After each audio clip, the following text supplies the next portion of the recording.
Hello छात्रों, मैं निरंजन कुमार स्वागत करता हूं पुनः आपको अपने ही इस YouTube channel star coaching centre जमुने में। आज हम आपके लिए लेकर के आए हैं 9वीं कक्षा के इतिहास बुक को, जिसके अंतर्गत हम देखने वाले हैं इसका दूसरा चैप्टर। और दूसरा चैप्टर का नाम है यूरोप में समाजवाद एवं रूसी क्रांति। और इस चैप्टर के माध्यम से आज हम उन सभी प्रश्नों को जानेंगे, समझेंगे जो 1 नंबर के होते हैं। मतलब 1 नंबर वाले प्रश्न जितने भी हैं इसमें, उसे छांट करके हम इस वीडियो में लेकर के आए हैं, आपको बताने वाले हैं। यदि आप इसे ध्यान से समझ लेते हैं और सुन लेते हैं, या फिर वीडियो को देख लेते हैं और बार बार इसका रिवीजन करते हैं, तो 9वीं कक्षा के क्लास में आने वाले जितने भी प्रश्न होंगे, यानी परीक्षा में आने वाले जितने भी प्रश्न होंगे, उसको आप आसानी से हल कर पाएंगे। इसे आप सिर्फ 9th क्लास के लिए ही यूजेबल ना समझें। ये 9th क्लास से लेकर के और भी कॉम्पिटिटिव एग्जाम जो होते हैं उसमें भी ये बहुत ही महत्वपूर्ण योगदान देता है। अर्थात ये हमें अंतिम तक, आप जानते हैं कि आजकल कंपटीशन का ही युग हो चुका है, तो सभी जगह इसका कहीं ना कहीं उपयोग होगा। तो आप इसे अवश्य देखें और देख करके इसे समझने का प्रयास करें। तो चलिए हम इसके माध्यम से देखते हैं पहले प्रश्न को, कि पहला प्रश्न हमारा क्या कहता है।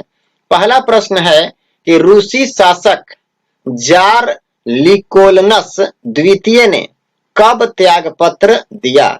यानी रूस का एक शासक है जिसका नाम है जार निकोलस द्वितीय। इसने कब त्याग पत्र दे दिया। वो जो शासक था, शासन कर रहा था, वो अपना त्याग पत्र कब दे दिया। तो इसका उत्तर है 2 मार्च 1917 को। यानी 2 मार्च 1917 को कौन, जार निकोलस ने अपना त्याग पत्र दे दिया, यानी वो अपना शासन छोड़ दिया। अब हम लोग चलते हैं दूसरे प्रश्न में। दूसरा प्रश्न में हमसे पूछा गया है कि लुई ब्लॉक कौन था। लुई ब्लॉक कौन था। तो यहाँ पे उत्तर के रूप में आपका दिया गया है कि लुई ब्लॉक एक राष्ट्रवादी था, यानी राष्ट्र के लिए, राष्ट्र की स्वतंत्रता के लिए वो आंदोलन करने वाला व्यक्ति था। ठीक है, आगे हम लोग चलते हैं अगले प्रश्न की ओर, जो है तीसरा। और तीसरे प्रश्न में हमसे क्या पूछा गया है, कहा गया है किसके नेतृत्व में मजदूरों का जुलूस विंटर पैलेस पहुंचा। यानी विंटर पैलेस कोई जगह का स्थान है जहां कौन पहुंचे, मजदूर पहुंचे। किसके नेतृत्व में, यानी आंदोलन करने पहुंचे होंगे। तो किसके नेतृत्व में आंदोलन चल रहा था कि वो जुलूस विंटर पैलेस तक पहुंच गया। आखिर वो नेतृत्व करता कौन थे, कौन इन मजदूरों का नेतृत्व कर रहा था। तो इसका उत्तर है पादरी रोपॉन। यानी पादरी रोपॉन कोई व्यक्ति है जो इनका क्या कर रहा था, इनका बार बार नेतृत्व कर रहा था। और उन्हीं के नेतृत्व में मजदूर कहां पहुंच गए, जुलूस लेकर के विंटर पैलेस में पहुंच गए। इसके बाद अगला जो हमारा प्रश्न है वो है सेंट पीटर्सबर्ग का नया नाम क्या पड़ा। यानी सेंट पीटर्सबर्ग जो है उनका नया नाम क्या था। तो उनका नया नाम था पेट्रोग्राद। उनका नया नाम क्या था, पेट्रोग्राद। याद रखिएगा कि सेंट पीटर्सबर्ग का नया नाम क्या था। दूसरा नाम भी पूछ सकता है आपसे, तो यहाँ पे नया नाम बोला है इसलिए हम नया नाम ही याद रखेंगे कि उनका नया नाम क्या पड़ा। तो उनका नया नाम था पेट्रोग्राद। इसके बाद 5वें नंबर प्रश्न में हमसे पूछा गया है कि रूसी बोल्शेविक पार्टी का नेता कौन था। यानी रूस में एक बोल्शेविक पार्टी का भी गठन किया गया था, जिसका नेता किसे बनाया गया था वो हमसे पूछा जा रहा है। तो इसका उत्तर होगा लेनिन को। यानी लेनिन कोई व्यक्ति था जिसे रूसी बोल्शेविक पार्टी का नेता बनाया गया था। अब हम लोग चलते हैं प्रश्न संख्या 6 में, जिसमें हमसे पूछा गया है कि अक्टूबर क्रांति, अक्टूबर महीने में एक क्रांति हुई जिसका नाम था अक्टूबर क्रांति। तो उसी अक्टूबर क्रांति के बारे में पूछा गया है कि अक्टूबर क्रांति प्रारंभ होने के समय रूस का प्रधानमंत्री कौन था। यानी जब अक्टूबर क्रांति हुई उस समय रूस में प्रधानमंत्री के रूप में कौन था, यानी कौन पदस्थ था प्रधानमंत्री के स्थान पर? तो नाम है करेंस्की। यानी करेंस्की एक ऐसा व्यक्ति था जो प्रधानमंत्री के रूप में कब? अक्टूबर क्रांति के समय वहां स्थापित था। कहां? रूस में। आगे हम लोग चलते हैं प्रश्न संख्या 7 को देखने। तो प्रश्न संख्या 7 में हमसे बोला गया है 1917 में राजशाही के पतन की घटना को क्या कहते हैं? यानी 1917 की ईस्वी में राजशाही का पतन हो चुका था। तो जब राजशाही पतन हो गया, राजशाही की संस्था समाप्त हो गई, उस समय उसको क्या कहा जाने लगा? तो उसे कहा जाने लगा था अक्टूबर क्रांति। यानी अक्टूबर क्रांति के कारण ही राजशाही का पतन हुआ था। सवाल यहां से एक और आ सकता है कि राजशाही का पतन किस क्रांति के कारण हुआ था? तो उसका नाम होगा अक्टूबर क्रांति। चलिए हम लोग देखते हैं 8वें प्रश्न को। 8वां प्रश्न में आपसे बोला गया है कि जार किस देश का शासक था? जार जो है किसी व्यक्ति का नाम है, किसी शासक का नाम है। तो वो पूछा जा रहा है कि जार जो है वो किस देश का शासक था? तो उसका नाम है रूस। यानी रूस का एक और शासक हुआ जिसका नाम क्या था? जार। अब हम लोग आगे चलते हैं 9वें प्रश्न की ओर, जिसमें पूछा गया लेनिन कौन था? तो हम लोग देखते हैं कि लेनिन कौन था। यहाँ पे बोला गया है कि लेनिन कौन था, मतलब लेनिन एक व्यक्ति है और वो किस प्रकार का व्यक्ति था, क्या करता था वो, उसके बारे में इस प्रश्न में पूछा गया है। तो ये है बोल्शेविक पार्टी का नेता। यानी ये किसी संगठन का नेतृत्व करता था। यानी ये नेता है किसका? बोल्शेविक पार्टी का नेता है। तो हमसे पूछा गया था कि लेनिन कौन था? तो लेनिन एक बोल्शेविक पार्टी का नेता था। चलिए आगे हम लोग देखते हैं 10वें प्रश्न को, जिसमें हमसे बोला गया है कुलक से क्या समझते हैं? यानी कुलक क्या होता है? तो यहाँ पे ध्यान देंगे, उत्तर में आपका दिया गया है किसान की अच्छी हालत। यानी किसान जब अच्छा फलने फूलने लगा या फिर उसकी स्थिति अच्छी हो गई, तो उस स्थिति को, जिस समय उनका हालत अच्छा हो गया, तो उसे या उस स्थिति को ही कहा गया कुलक। यानी कुलक क्या है? तो कुलक किसानों की अच्छी स्थिति है, अच्छी हालत है, जब वो अच्छे तरह से अपना भरण पोषण जीवन यापन कर रहा होगा, उसको किसी भी प्रकार की कोई समस्या नहीं होगी। आगे चलते हैं हम लोग प्रश्न 11 में। और प्रश्न 11 में हमसे पूछा गया है कि रूस में कोल खोज क्या था? यानी रूस में कोल खोज किसको कहा जाता था? तो इसका उत्तर है सामूहिक खेती। जब लोग एक साथ मिलकर के खेती किया करते थे तो उसे हम लोग क्या कहते थे, या उसे उस समय क्या कहा जाता था? सामूहिक खेती कहा जाता था। और उस सामूहिक खेती को रूस में क्या कहा जाता था? तो उसका नाम था कोल खोज। यानी कोल खोज सामूहिक खेती का एक नाम था। आगे हम लोग देखते हैं प्रश्न संख्या 12 को। तो 12 में हमसे पूछा गया है कि सामाजिक उपबंध नामक पुस्तक की रचना किसने की? यानी एक पुस्तक का नाम है सामाजिक उपबंध, और ये सामाजिक उपबंध नाम का जो पुस्तक है वो किसके द्वारा लिखा गया है? कौन इसकी रचनाकार हैं? तो उनका नाम है रूसो। यानी रूसो ने सामाजिक उपबंध का क्या किया? रचना किया, जो एक पुस्तक है। रूस से याद रख सकते हैं आप, रूसो। अब हम लोग देखते हैं सवाल नंबर 13 को, जिसमें हमसे बोला गया कि 1929 में किसने रूस में सामूहिकीकरण कार्यक्रम शुरू किया? यानी समूह में लोगों को जमा करने का या फिर सामूहिक रूप से किसी भी कार्य को करने के लिए सामूहिक रूप बनाया या लोगों को इकट्ठा करने का काम किया, वो कौन था? कब? 1929 में। और 1929 में रूस में सामूहिकीकरण कार्यक्रम शुरू किया कि सब लोग समूह में होकर के कोई कार्य करेंगे। तो उनका नाम था स्टालिन। स्टालिन एक व्यक्ति थे जिन्होंने 1929 में सामूहिकीकरण कार्यक्रम का शुरुआत किया। कहां पर? रूस में। याद रखिएगा इसको। आगे हम लोग देखेंगे प्रश्न संख्या 14 को, जिसमें हमसे पूछा गया है कि लेनिन के बाद रूसी कम्युनिस्ट पार्टी का नेतृत्व किसने किया? यानी सबसे पहले कम्युनिस्ट पार्टी का नेतृत्व कौन कर रहे थे? लेनिन। लेकिन अब लेनिन जब हट गए तो लेनिन के बाद रूसी कम्युनिस्ट पार्टी का नेतृत्व कौन कर रहा है, उसके बारे में हमसे सवाल पूछा गया है। तो उनका नाम था स्टालिन। यानी यही स्टालिन जो 1929 में रूस में क्या किए थे, सामूहिकीकरण कार्यक्रम शुरू किए थे। वही अगला बार किस पार्टी की स्थापना किया, किस पार्टी का नेतृत्व करने लगे, रूसी कम्युनिस्ट पार्टी का। चलिए आगे हम लोग देखते हैं सवाल नंबर 15 को, जिसमें हमसे बोला गया है सोवियत संघ का विघटन कब हुआ।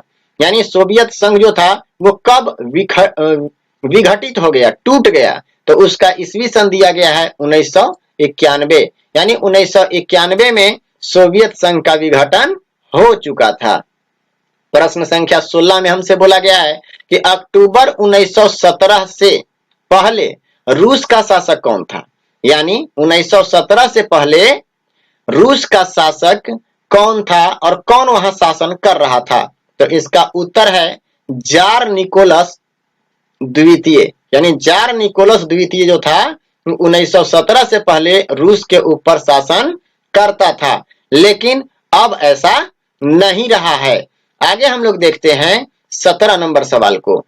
17 नंबर सवाल में हमसे पूछा गया है कि कब रूस की सत्ता पर समाजवादियों ने कब्जा कर लिया। अभी ऊपर में हम लोग बात कर रहे थे कि समाजवादी या समाजवाद जो चैप्टर का ही नाम है, वो जरूर समाज को एक साथ ले करके और किसी न किसी कार्य के लिए आंदोलन कर रहे होंगे। तो यहाँ हमसे क्या कहा गया कि कब रूस की सत्ता पर, यानी रूस के ऊपर जो सत्ता लाया गया था या फिर शासक के द्वारा सत्ता स्थापित किया गया था, उस पर समाजवादियों ने कब्जा कर लिया। अब समाजवादी लोग जो थे, जो समाज बना करके और आंदोलन कर रहे थे, उन लोगों का कब्जा हो गया। तो इसका उत्तर है अक्टूबर 1917 में। यानी अक्टूबर 1917 में रूस के ऊपर से जो शासक हुआ करते थे, उन लोगों का आधिपत्य समाप्त हो चुका, उनका कब्जा समाप्त हो चुका। अब कब्जा किसका हो गया, समाजवादियों का। आगे हम लोग देखते हैं अगले प्रश्न को। 18 नंबर प्रश्न में हमसे क्या पूछा गया है। 18 नंबर प्रश्न में हमसे कहा गया कि रूसी आबादी के बड़े हिस्से की आजीविका के मुख्य स्रोत का नाम लिखिए। यानी जो रूसी आबादी था, जहां पे ज्यादा मात्रा में रूसी लोग रहा करते थे, उनकी आजीविका का मुख्य स्रोत क्या था, आखिर किसके कारण वो जीवित रह पा रहे थे, वो उनका खान पान कहां से आता था, क्या होता था। तो वो खान पान वगैरह कहां से आते थे, अरुणाचल प्रदेश में। यानी अरुणाचल प्रदेश में उनका एक स्रोत था, जहां से वो खान पान वगैरह या फिर उनकी आजीविका चलती थी। आगे हम लोग देखते हैं प्रश्न संख्या 19 को, जिसमें हमसे क्या पूछा गया है, किस समय में रूस का रेल नेटवर्क फैलाया गया। यानी रूस में रेल का जो आदान प्रदान होने लगा, आना जाना होने लगा, वो कब फैला, और उद्योगों में विदेशी निवेश की भी तेजी से बढ़ा। यानी ये जो रेल नेटवर्क है, जब वो रेल नेटवर्क बढ़ता है ना, तो लेन देन बढ़ता है। यानी एक देश दूसरे देश को कोई भी वस्तु विनिमय कर सकता है, मतलब लाना ले जाना शुरू हो जाता है। तो उस समय विदेशियों का आना जाना भी तेज हो गया और रेल नेटवर्क भी फैला। तो आखिर वो कौन सा दशक था, कौन सा ईस्वी था। तो उत्तर के रूप में आपका दिया गया है 1890 के दशक में। यानी 1890 के दशक में रेल नेटवर्क रूस में फैला और विदेशियों का आना जाना लगातार होने लगा। अब हम लोग देखते हैं प्रश्न 20 को, जिसमें हमसे बोला गया है Russian social democratic workers party का गठन कब किया गया था। एक बात, ये एक पार्टी का गठन हो रहा है, Russian social democratic workers party का गठन कब किया गया था। तो उसका उत्तर है सन 1898 ईस्वी में। यानी 1898 ईस्वी में किसका गठन किया गया, तो Russian social democratic workers party का। ठीक है, अब हम लोग चलते हैं प्रश्न संख्या 21 में। जब हम प्रश्न संख्या 21 को देखते हैं तो इसमें पूछा गया है कि 1914 से पहले तक रूस में राजनीतिक दलों का क्या दर्जा था। यानी उनको क्या वैल्यू मिलता था। तो उनका वैल्यू था, वे गैर कानूनी थे। यानी जितने भी राजनीतिक दल थे उनको 1914 के पहले गैर कानूनी घोषित किया गया था। वो कोई भी काम अपने मन से नहीं कर सकते थे, यानी अगर कोई गलत काम करते या फिर कोई काम करते तो वो गैर कानूनी कहलाता। आगे चलते हैं हम लोग प्रश्न संख्या 22 में, और प्रश्न संख्या 22 में हमसे पूछा गया है कि रूस में कब प्रथम परामर्शदाता संसद या डायमा का गठन हुआ था।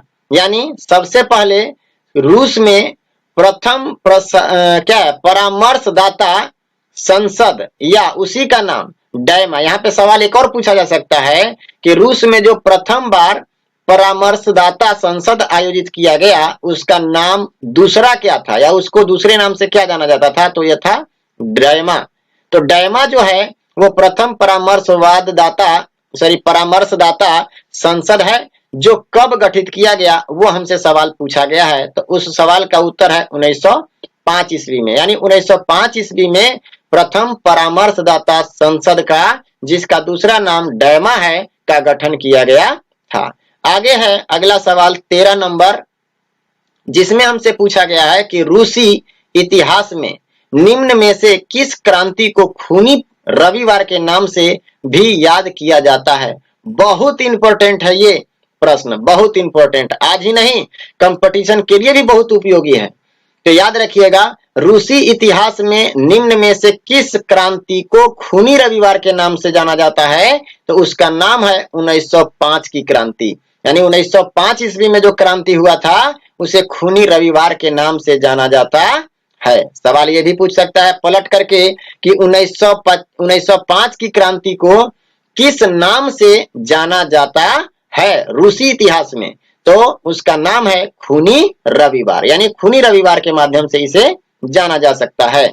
आगे देखिएगा, अगला प्रश्न हमसे 14 नंबर में पूछा गया है, पेट्रोग्राद या पेट्रोग्राद सोवियत का गठन किसने किया था। यानी कौन ऐसे व्यक्ति थे या कौन ऐसा समूह था जिन्होंने पेट्रोग्राद सोवियत का गठन किया था, तो उनका नाम है सिपाहियों और हड़ताली मजदूरों ने। यानी कुछ सिपाही थे जो आंदोलन कर रहे थे और हड़ताल करने वाले मजदूर, ये सभी मिलकर के और पेट्रोग्राद सोवियत का गठन किया। आगे हम लोग चलते हैं प्रश्न 25 में। प्रश्न 25 में हमसे कहा गया है कि रूस में अक्टूबर 1917 की क्रांति के लिए कौन सी तारीख तय की गई। यानी रूस में जब अक्टूबर को यानी 1917 अक्टूबर को जब क्रांति करना हुआ, तो आखिर कितने डेट को, कितने तारीख को आंदोलन होगा या फिर क्रांति होगी, तो वो डेट फिक्स किया गया था 23 अक्टूबर को। यानी आप इसको बोल सकते हैं कि 23 अक्टूबर 1917 की जो क्रांति हुई उसे ही अक्टूबर क्रांति के नाम से भी जाना जाता है। और अक्टूबर क्रांति कब हुई ये भी पूछा जा सकता है, या फिर कब तय की गई थी उसकी तारीख, तो 23 अक्टूबर 1917 ईस्वी को। अब हम लोग चलते हैं प्रश्न 26 में, और प्रश्न 26 में हमसे कहा गया है कि रूस में अंतरिम सरकार में कौन से समूह प्रभावशाली नहीं थे। यानी कौन ऐसा समूह था जो प्रभावशाली नहीं था, प्रभाव अपना नहीं दिखा पाया, तो उसका नाम था किसान। क्योंकि किसान अपने आप में ऐसे भी गरीब होते हैं, तो वो अपना प्रभाव कैसे दिखा सकते हैं, कोई बात नहीं। अगले प्रश्न में हम लोग देखते हैं 27 नंबर प्रश्न में हमसे क्या कहा गया। बोला गया कि लेनिन ने अपनी अप्रैल थीसिस द्वारा जो मांग रखी थी उनमें से कौन सी शामिल नहीं थी। यानी यहाँ जो ऑप्शन दिया हुआ रहेगा आपको चार्ट हो, उसमें से एक का आपको चुनना पड़ेगा। तो हम एक ही उत्तर लिखे हैं जिसका नाम है उद्योगों को मजदूरों के हमले किया जाएगा, सॉरी, उद्योगों को मजदूरों के हवाले किया जाएगा। मतलब वो ये मांग रखे थे, कौन, लेनिन, किसके द्वारा, तो वो था अप्रैल थीसिस के द्वारा। तो अप्रैल थीसिस के द्वारा ये मांग रखी गई थी, लेनिन ने मांग रखा था कि आखिर क्या मांग रखा था, तो वो था उद्योगों को मजदूरों के हवाले किया जाएगा। यानी मजदूर जैसे चाहेंगे वैसे उद्योग धंधा चलेगा, ये बड़े लोगों के हाथ में नहीं रहेगा। आगे चलते हैं, अगला प्रश्न है 28 नंबर। उसमें पूछा गया है कि रूस में 1917 में सैनिक क्रांतिकारी समिति का नेता किसे बनाया गया? यानी रूस में जब 1917 का क्रांति होने लगा तो वह उस समय सैनिक क्रांतिकारी समिति का नेता किसे बनाया गया? यानी जब सैनिक लोग लड़ने जाएंगे, क्रांतियां होंगी, तो उस समय उनका देखरेख कौन करेगा, उनका नेतृत्व कौन करेगा? तो उनका नाम था, जिन्हें नेता बनाया गया वो थे ट्रॉटस्की को, यानी ट्रॉटस्की जो थे वो उन्हें नेता बनाया गया। किसका? क्रांतिकारी समिति का। कब? 1917 में। कहां का? तो रूस का। क्लियर है? इसी तरह से आप बार बार पलट पलट के भी प्रश्न बना बना करके याद कर सकते हैं। अगला प्रश्न 29 नंबर, रूस में गृह युद्ध के दौरान किन शक्तियों ने रेडस का विरोध किया? यानी रेडस कोई संस्था होगी शायद जिसका वो विरोध कर रहे थे। किस युद्ध के दौरान? या गृह युद्ध के दौरान। और वो कहां हो रहा था? रूस में। तो आखिर कौन था जो उनका विरोध कर रहा था? किसका विरोध कर रहा था? रेडस का। तो इसका उत्तर है ग्रीन्स और क्या है? व्हाइट्स, दोनों ने। यानी ग्रीन और व्हाइट्स दोनों जो थे वो इस रेडस नाम के शक्तियों का या फिर जो संस्था होगी उसका विरोध कर रहे थे। आगे हम लोग देखते हैं प्रश्न संख्या 30 को। इसमें हमसे बोला गया है कि रूस में प्रथम पंचवर्षीय योजना कब लागू की गई? यानी पंचवर्षीय योजना के अंतर्गत किसानों को अलग अलग तरह के, या फिर किसान को ही नहीं और भी क्षेत्र में 5-5 साल का टारगेट रखा जाता है कि 5 साल में कोई ना कोई विकास होना चाहिए अलग अलग क्षेत्रों में। तो यह पंचवर्षीय योजना कब से कब तक शुरू किया गया प्रथम बार? तो उसका उत्तर है 1927 से लेकर के 1932 तक। यानी पहला 5 साल का टारगेट रखा गया था रूस में। किस चीज के लिए? प्रथम पंचवर्षीय योजना के लिए। तो ये जो पंचवर्षीय योजना था वो सबसे शुरू बार कब से कब तक लगा? 1927 से लेकर के 1932 तक। तो यही आपका लास्ट हो गया 30 प्रश्नों का एक अध्याय, जिसका नाम क्या था? यूरोप में समाजवाद एवं रूसी क्रांति। तो ये जो यूरोप में समाजवाद और रूसी क्रांति का चैप्टर था, इसमें जितने भी प्रश्न 1 नंबर के बनने वाले थे हमने बनाकर आपको बता दिया। यदि आप एग्जाम देने जाएंगे तो इससे बाहर का सवाल नहीं आएगा। इसलिए हम आपको बार बार बोलेंगे कि आप इस वीडियो को बार बार घुमा घुमा करके और देखते रहें। कोई भी काम करें, वीडियो को चालू कर लें, आवाज तो आएगा ही, सुनते रहें, याद करते रहें। इसके बाद हम अगले वीडियो में फिर से आपका आगे का चैप्टर लेकर के आएंगे। तब तक के लिए गुड बाय।